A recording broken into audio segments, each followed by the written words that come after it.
Imagine a hockey player who wasn't blessed with amazing skating ability, yet somehow became one of the most feared goal scorers in the NHL. A player who was told his entire life that his skating wasn't good enough, but still became a multiple All-Star, Olympic medalist, and one of the most clutch playoff performers of his generation. This player is, of course, none other than Joe Pavelski. To discover how he managed to become one of hockey's greatest players, despite his skating limitations, we need to go back to Plover, Wisconsin, in the early 90s. Throughout this time, young Pavelski was training under the guidance of his youth coach, who drilled into him that hockey sense and positioning were far more important than how fast one could skate. This idea stuck with Pavelski, and he immediately started using this mindset throughout his youth hockey days. He found huge success with this approach, becoming a standout player in Wisconsin high school hockey. Even though Pavelski put up impressive numbers, most NHL scouts weren't impressed by what they saw. They watched a kid who didn't have the smooth skating ability that most NHL players possess and wrote him off. Except for San Jose Sharks scout Tim Burke, who saw something special in Pavelski's game. Burke would later convince the Sharks to take a chance on him in the 7th round of the 2003 draft, and once their turn came, Pavelski officially joined the Sharks organization, though no one could have predicted just how successful this late-round pick would become. Getting drafted was a dream come true for him, as he had always hoped to hear his name called on draft day. But being picked 205th overall, almost the very last selection, was a clear message about how NHL teams viewed his potential. At just 19 years old, there was still a long journey ahead of him to prove all those scouts wrong, and it all started with the University of Wisconsin Badgers. College hockey was his first big test. The players were bigger, faster, and stronger than what he faced in high school. But Pavelski didn't just survive at this level, he thrived. During his freshman year, he led all first-year players on the team in scoring. By his sophomore season in 2005-06, he was dominating, helping Wisconsin win their first NCAA championship in 16 years, with 56 points in 43 games. His hockey IQ was on full display, as he consistently found himself in the right spots despite not being the fastest player on the ice. After just 2 college seasons, the Sharks gave him a shot in their organization. His first stop was with their AHL affiliate, the Worcester Sharks. The professional game was another huge step up in speed and skill. The pace was so much faster. Guys who've been in the league for years know where to be. They're not wasting energy like I was, Pavelski recalled of his early professional days. But his ability to process the game mentally helped him adjust quickly, putting up 26 points in just 16 AHL games. This impressive showing earned him an early call-up to San Jose in November 2006. His NHL debut came against the Los Angeles Kings, a team he idolized growing up. But now, wearing teal and black, he showed no signs of being starstruck. During his first few shifts, it was obvious he wasn't the smoothest skater compared to the NHL stars around him. Sharks veteran Mike Greer noticed Pavelski looking a bit overwhelmed by the speed and pulled him aside between periods. He told me to stop overthinking and just play my game. He said my hockey sense would make up for anything else, Pavelski later shared. The advice paid off. In just his first NHL game, Pavelski scored his first goal against the Los Angeles Kings. As the puck found its way to him, time seemed to slow down. With a quick release that would become his trademark, he fired the puck past goaltender Mathieu Garon.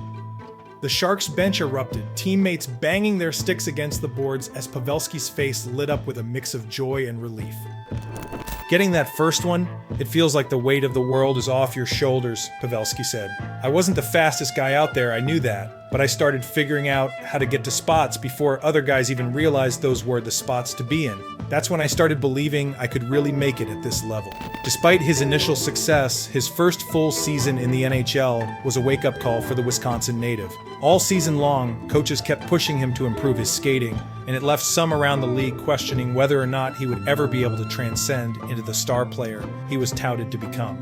After finishing his first full NHL season with an average 28 points, as well as being a healthy scratch for several games, Pavelski knew he needed to make a change, and fast. While most players with his skating limitations might have packed it in, he took a different approach. This meant getting creative with his training in the offseason. It was then he truly realized how much of hockey isn't actually played at top speed, saying, if the game is 70% about positioning, shouldn't I spend 70% of my time training to be in the right spots? So, all off-season long, he spent hours working on the areas where even the fastest skaters couldn't beat him. He studied video of hockey's greatest net front players like Thomas Holmstrom, breaking down exactly how they positioned their bodies to screen goalies and redirect pucks. Pavelski dedicated himself to developing exceptional hand-eye coordination, a skill that would become one of his greatest assets on the ice. "I can't change that I'm not the fastest guy," Pavelski admitted during training camp, "but I can make sure that by the time a faster guy gets to where the puck is going, I've already been there for half a second." This dedication to the details that others overlooked became his secret weapon. While other players were focused on getting faster or stronger, Pavelski was mastering the art of anticipation. His Sharks teammates were impressed by Pavelski's unique training methods and dedication. Whatever it may have been, it worked, and he was rewarded with a breakout 2008-09 season. Pavelski nearly doubled his point total from the previous year, jumping to 59 points and scoring 25 goals. His power play production skyrocketed as he found his home in front of the net, where quick hands mattered more than quick feet. It was during a game against the Detroit Red Wings that season when Pavelski's transformation became undeniable. With the Sharks down by 1 in the third period, he positioned himself directly in front of the net. As the point shot came in high and wide, Pavelski somehow managed to reach out, redirect the puck in midair, and send it past a stunned Jimmy Howard. The Detroit defenseman who was trying to move him from that spot just shook his head in disbelief. It was the breakout most were anticipating from Pavelski. For him, it was an impressive demonstration of how, if he put his mind to finding a different way to succeed, he could achieve anything he wanted in hockey. The kid who wasn't fast enough was now too smart to be stopped. So with this mindset, he shifted his focus to the 2009-10 season. Now being a key piece of the Sharks' attack, his goal was clear: silence every scout and critic who said his skating would hold him back in the NHL. It wasn't going to be an easy task, especially in a league that seemed to get faster every year, but he put his head down and got to work, confusing goalies month after month, turning seemingly harmless shots into dangerous scoring chances with just a flick of his stick. His approach to the game was unlike any other player in the league. While most NHL stars would try to beat defenders with speed or fancy stick handling, Pavelski beat them with his brain. He developed an uncanny ability to read where the puck was going before anyone else on the ice. This made him lethal around the net, where he'd arrive early, establish position, and then use his incredible hand-eye coordination to redirect pucks past goalies who never saw it coming. His teammates started calling him Little Joe, a nickname that stuck because of how large he played in important moments. By 2013, his leadership had become so valuable that he was named an alternate captain of the Sharks. His coaches trusted him in every situation: power play, penalty kill, protecting a lead, or needing a goal in the final minutes. The numbers backed up his rise to elite status. From 2011 to 2016, Pavelski scored 163 goals, the sixth most in the entire NHL during that span. In the 2013-14 season alone, he netted 41 goals, all without the blazing speed that scouts once deemed essential. Even more impressive was how he scored them. 19 of those 41 goals came from tip-ins or deflections, nearly double any other player in the league. What made Pavelski's approach so special was that it couldn't be easily copied. Other players might be faster or have harder shots, but nobody could match his combination of hockey IQ, timing, and hand-eye coordination. Former NHL players and coaches often praised his ability to anticipate where the puck would be, allowing him to make plays that others couldn't. Coaches around the league started using him as an example, showing video of him to their own players. "Watch how Pavelski gets to that spot before the shot is even taken," they'd say. But knowing what he did and being able to copy it were two entirely different things. His gift wasn't just anticipation, it was the thousands of hours he spent mastering the most difficult skill in hockey: redirecting shots traveling at high speeds with pinpoint accuracy. With their sights now set on playoff success, the Sharks dreamt of hoisting the Stanley Cup, something they hadn't been able to do in franchise history, but with Pavelski on the roster, they believed anything was possible. Year after year, the Sharks had made the playoffs only to fall short. From 2009 to 2014, they qualified for the postseason every season, but couldn't break through to the Stanley Cup final. This earned them a reputation as playoff chokers, and no one felt the weight of those disappointments more than Pavelski.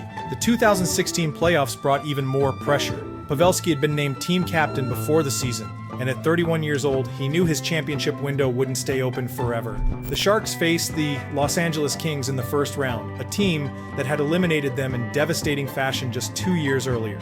But this time was different. In Game 1 against the Kings, Pavelski showed his skill and determination. He led the Sharks through tough matchups, using his hockey IQ and positioning to outmaneuver opponents. His ability to redirect pucks and establish position in front of the net was unmatched. Against Nashville in the second round, Pavelski continued to impress. He found ways to neutralize the speed of the Predators, showcasing his ability to anticipate where the puck would be. His teammates and coaches praised his leadership and skill, which were instrumental in the Sharks' success. Then came the Western Conference Final against the St. Louis Blues. Pavelski was at his absolute best, leading the Sharks to a series victory.